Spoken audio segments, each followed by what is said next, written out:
Hello, everyone. Charles Coleman here, presenting to you my review of Giuseppe Verdi's Otello, as recorded by Andrea Bocelli. Oh boy, this is a very divisive thing going on here. When word of this recording came out, everyone was up in arms to and for this thing.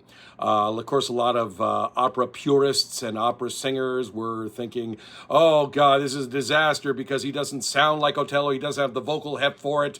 And other people were saying, well, it doesn't matter. Maybe he will introduce this opera to an even bigger audience because he's Andrea Bocelli, a bridge between the pop world and the classical world.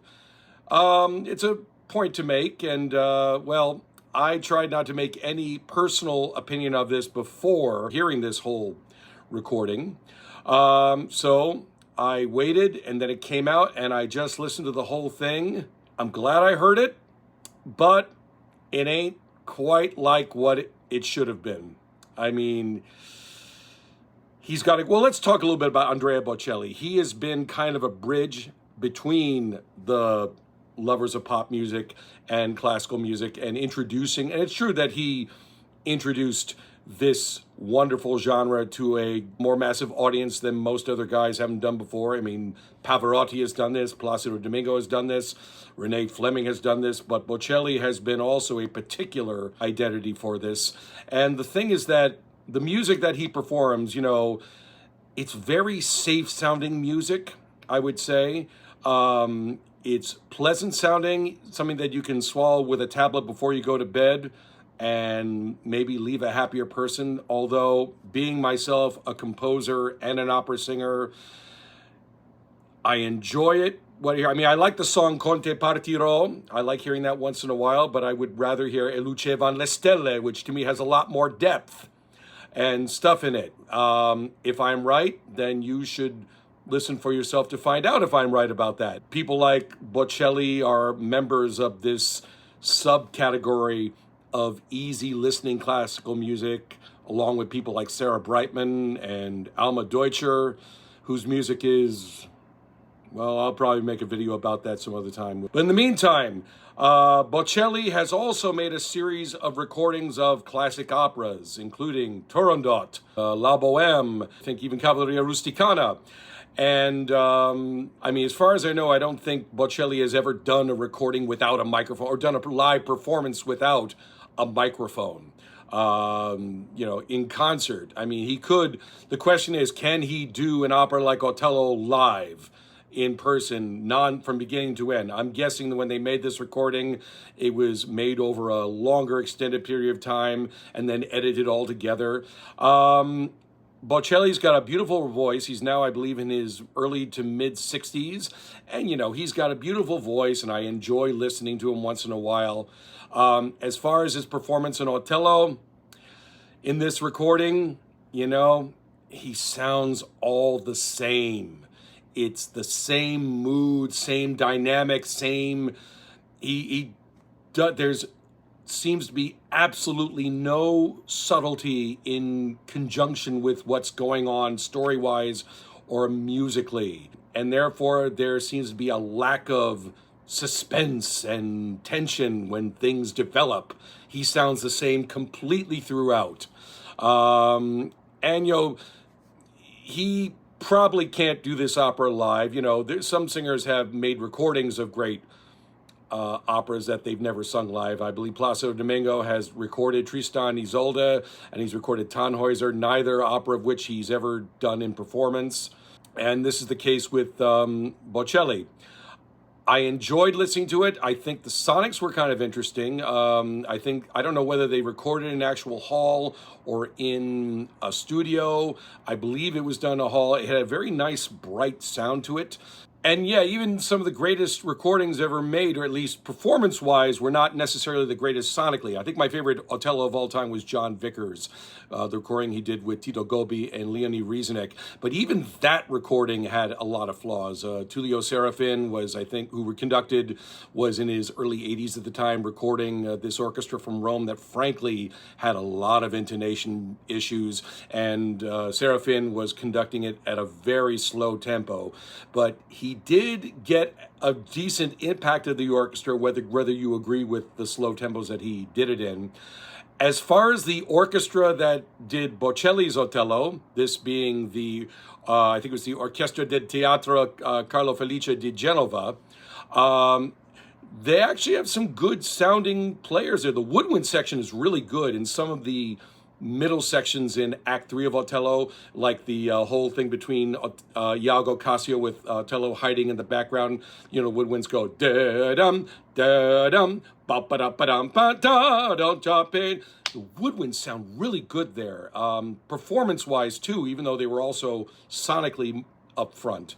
But the orchestra, when it came to moments when the orchestra was supposed to really go for it, they didn't. They just played everything correctly. The strings just didn't have any, you couldn't hear any dedication from the string section when they had to go for it. I mean, just listen to the recording with that Antonio Pappano did with Jonas Kaufmann with the Santa Cecilia Orchestra. Listen to that string playing. That's how you do it. They really dig into it, as did as James Levine did with the National Philharmonic Orchestra when he did it with Placido Domingo.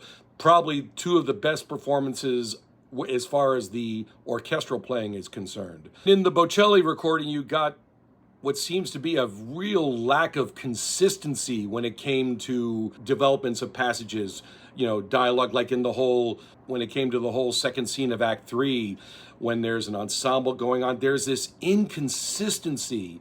It's as if they recorded like maybe 10, 20 measures at a time and then put them all together in blocks. There's a lack of continuity going on there. Even though all the singers are well in your face, and they're generally the sonics, I think it was sonically well recorded. It almost didn't matter because of the lack of continuity going on in the various ensemble sections. Duet between Otello and Iago in Act 2, and the duets between Otello and Desdemona.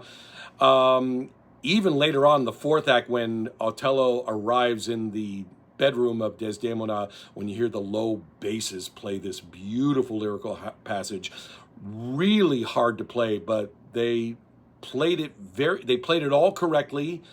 And then you hear these motives from the other strings. Basically, there's some tension going on. Is he going to kill her? And you don't feel that in this scene. They're just playing everything well, and that's it. There's no, shortness of breath. What is he gonna do? And then when the basses go dum ba dum bum bum ba dum bum bum bum bum bum bum, it's supposed to be furious, leading to this climax. Is he gonna kill her? And he doesn't.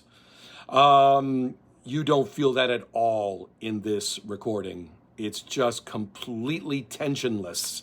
Even in the recording with Vickers, with Tullio Serafin, when that whole bass section I mentioned in the fourth act, there's some intonation issues. They're not the best orchestra, but at least they go for it, and you feel some kind of thing going on. Even at a slow tempo, he gets them to really play well, really go for it, even though they're not necessarily the best players. This orchestra generally sounds like a very good orchestra with Bocelli, but that's it. There's no meat on the bones. So that's how I feel about that. As far as the other two lead characters, Iago, played by Massimo Cavelletti. I hope I'm pronouncing it right. He was pretty good. Nice vocal heft. Remind me a lot of Tito Gobbi in the Vickers recording, although Tito Gobbi is arguably the greatest Iago that ever existed. This guy, Cavelletti, was pretty good. I'd like to hear what he may come up with in future endeavors. To me, the best thing in this recording, however, was the Desdemona Marina Rebka from Latvia. A wonderful dramatic soprano. I'm not sure if she's quite as good as, say, Renata Scotto in the James Levine recording with Placido Domingo and Cheryl Milnes, but Marina Rebka for me is the best thing on this recording. Great dramatic voice. I just think she's definitely, for me, the best singer on this recording. As far as the conducting by Stephen Mercurio, I don't know whether he intended to do a less intense performance in comparison to what Verdi was going for, but it had a much more listener-friendly attitude, maybe in conjunction with the kind of thing that Bocelli does in general. I don't know. I may be overanalyzing. It was just, I found it very much on the slow side, although that doesn't matter because it's more about getting an impact like what Serafin did with a not as good orchestra. But Mercurio I just didn't agree with what he was going for. That's my diplomatic way of saying that I didn't like it. But anyway, to me, a much better recording yet is the one that was done a few years, like 2-3 years ago, of Otello with Jonas Kaufmann, and Carlos Alvarez, who's a wonderful Iago, nailed that part, and Federica Lombardi, who's a great Desdemona, and add to that the Santa Cecilia Orchestra with Antonio Pappano conducting. He really gets that orchestra to play, and it's very closely recorded. I think they're all close mic'd, and it's great to hear the singers stick out. The overall sound to that Kaufmann recording is a little drier than this Bocelli recording, but that's a question of taste depending on what you're into. Mario del Monaco, also like Bocelli, was pretty much loud all the way through, but even he had more expression of depth when it came to passages that were quieter and calmer. Granted, Delmonico didn't have a soft voice at all, but he did show a certain beauty when, like in the duet at the end of Act 1 with Desdemona, even in that he showed some pulling back and not pushing forward.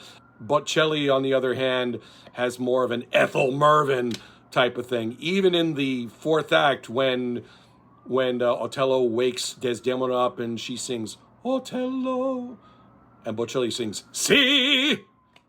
It's supposed to be more subtle than that. Delmonico did it more subtly. Vickers had a big voice, but at least he pulled back. He kept in mind the dynamics of what happens story-wise and what happens musically. Bocelli didn't do anything like that, didn't care. Maybe he was intimidated by the fact that maybe he couldn't sing it live in a straight-through 3-hour performance. I don't know. I like Bocelli's sound in general, just not in this opera. I'm trying not to be a vocal classical purist, but the fact is, Bocelli is not Otello. He is arguably not the voice that Giuseppe Verdi had in mind when he wrote this opera. Anyway, that's my take on this. Let me know. I'm sure I missed a few other great recordings. I mean, great Otellos, like I mentioned, John Vickers, Mario del Monaco, James McCracken, Placido Domingo, who recorded it 3 times. I think the first one's the best of the lot. That's my take on this Otello. I'm glad that maybe through this recording, the opera may be noticed by a bigger crowd, but it's up to you to figure that out. I think 2 great recordings to get it in terms of an overall cohesive recording is the Otello by James Levine with Placido Domingo, Renata Scotto, and Cheryl Milnes, and more recently the Otello with Jonas Kaufmann featuring Carlos Alvarez and Federica Lombardi with Antonio Pappano leading the Santa Cecilia Orchestra in arguably the best recording in terms of its orchestral playing. And there's a Levine too, which I would put basically at equal status of those 2. Well, I hope this review makes sense to you. Let me know what you think. Let me know in the comments. Happy listening, everybody.